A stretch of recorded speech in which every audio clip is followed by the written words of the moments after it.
কিসের আশায় এত বড় ঝুঁকি নিচ্ছে যুক্তরাষ্ট্র?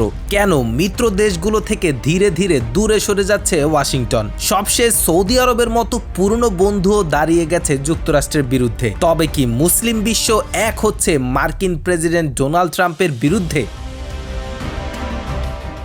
অবশ্য বিতর্কের শুরুটা করেছেন ডোনাল্ড ট্রাম্প নিজেই। ক্ষমতার মসনদে ফিরেই ইসরায়েলের সমর্থনে ঘোষণা দিয়েছিলেন গাজায় অবস্থানরত সাধারণ ফিলিস্তিনিদের দেশটির প্রতিবেশী দেশগুলোতে স্থানান্তর করা হবে। এরপরে গাজা পুনর্গঠন করা হবে, আর সবকিছুর শেষে ইসরায়েল নিজেই যুক্তরাষ্ট্রের হাতে তুলে দেবে এই ভূখণ্ড।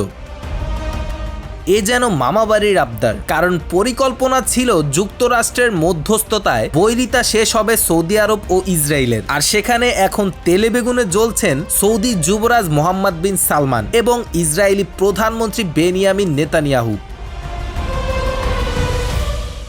এদিকে ডোনাল্ড ট্রাম্পের লাগানো আগুনে ঘি ঢেলে পরিস্থিতি আরো উস্কে দিয়েছেন বেঞ্জামিন নেতানিয়াহু। তিনি হঠাৎ বলে বসেছেন সৌদি আরবে অনেক জায়গা, সেখানে চাইলেই তো আলাদা করে ফিলিস্তিন রাষ্ট্র প্রতিষ্ঠা করা যায়। এছাড়াও তিনি সাফ জানিয়ে দিয়েছেন গাজার ভূখণ্ডে ফিলিস্তিন রাষ্ট্র প্রতিষ্ঠার স্বপ্ন কখনোই পূরণ হবে না। তাই ফিলিস্তিনিদের উচিত সৌদি আরবে গিয়ে নিরাপদে আলাদা রাষ্ট্র প্রতিষ্ঠা করা। ইসরায়েলের গণমাধ্যমে দেওয়া এক সাক্ষাৎকারে সম্প্রতি এমনটাই দাবি করেছেন ইসরায়েলের প্রধানমন্ত্রী। সেখানে তিনি বলেন, আলাদা ফিলিস্তিন রাষ্ট্র মানে ইসরায়েলের জন্য হুমকি। ফিলিস্তিনিদের ভূখণ্ড যদি গাজা হয় আর সেখানকার নেতৃত্ব যদি থাকে হামাসের হাতে, তাহলে সেটা ইসরায়েলের নিরাপত্তার জন্য সবচেয়ে বড় হুমকি হবে। তিনি আরো বলেন, ইসরায়েল আর সৌদি আরবের সম্পর্ক স্বাভাবিক হওয়া কঠিন, তাই রিয়াদের কখনোই উচিত হবে না ফিলিস্তিনকে স্বাধীন রাষ্ট্রের স্বীকৃতি দেওয়ার শর্তে তেল আবিবের সঙ্গে সম্পর্ক স্বাভাবিক করতে চাওয়া। যদিও এই বিষয়ে সৌদি আরবের সঙ্গে গত 3 বছর যাবৎ আলোচনা চলছে ইসরায়েলের।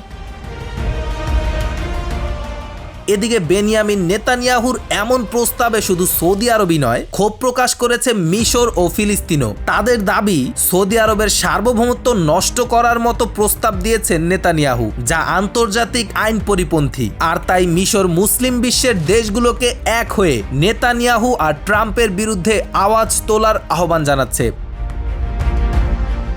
ফিলিস্তিনিদের বাস্তুচ্যুত করার এই পরিকল্পনার বিরুদ্ধে জোট বেঁধেছে মিশর, জর্ডান, সৌদি আরব আর সংযুক্ত আরব আমিরাত। তাই বলাই যায় ফিলিস্তিনিদের ভূখণ্ড থেকে সরানোর যে কোনো উদ্যোগের বিরুদ্ধে দাঁড়িয়ে যাবে সকল আরব দেশগুলো। কারণ ফিলিস্তিনিদের গাজা থেকে সরিয়ে নেওয়ার পরিবর্তে গাজার ভূখণ্ডেই আলাদা রাষ্ট্র প্রতিষ্ঠায় জোর দিচ্ছে আরব দেশগুলো। এ ব্যাপারে সৌদি আরবের পররাষ্ট্র মন্ত্রণালয় বলছে, সৌদি যুবরাজ মোহাম্মদ বিন সালমান বিরতিহীনভাবে চেষ্টা করে যাচ্ছেন স্বাধীন ফিলিস্তিন রাষ্ট্র প্রতিষ্ঠার, যেখানে রাজধানী হবে পূর্ব জেরুজালেম। এছাড়া সৌদি আরবের সঙ্গে কোনো মতেই ইসরায়েলের কূটনৈতিক সম্পর্ক স্থাপন হবে না। অথচ ওয়াশিংটন সফরে এসে প্রেসিডেন্ট ডোনাল্ড ট্রাম্পের সঙ্গে বৈঠকেও বেনিয়ামিন নেতানিয়াহু দ্বিরাষ্ট্র সমাধানের প্রস্তাব এক প্রকার তাচ্ছিল্য করে নাকচ করে দিয়েছেন। ফলে বিশ্লেষকদের অনেকেই বলছেন, ট্রাম্প আমলেই হয়তো 70-এর দশকের ন্যায় আবারও আরব ইসরায়েলের যুদ্ধের দেখা মিলতে পারে।